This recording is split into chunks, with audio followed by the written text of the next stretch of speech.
আল্লাহ আমার দেশে রাজনৈতিক শান্তি দাও। আমরা সব দেখছি, কিন্তু কোরআনের আইন দিয়ে দেশ চলে কেমনে চোখে দেখি নাই বাবু। এই কোরআন আর সুন্নাহ দিয়ে দেশ পরিচালিত হচ্ছে, এই দৃশ্য আমাদের চোখে দেখার তৌফিক দান করে দাও।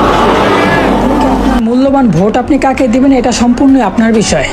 তো দেশের নাগরিক হিসাবে বলবো, আপনারা এমন কাউরে মনোনীত করুন যাতে 14 তারিখে ভালোবাসা দিবস নামে কেউ কোনো নারীকে উলঙ্গ করতে না পারে। আপনারা এমন কাউরে মনোনীত করুন যাতে একটা গরিব বাবার সারা জীবনের কামাই দিয়ে ঢাকা রাখা তার মেয়েরে কেউ বস্ত্রহীন না করে। দেখেন, বর্তমানের রাজনীতি মানে শুধুই একটা নেতা হওয়া, ইলেকশন তো একটা মাধ্যম মাত্র।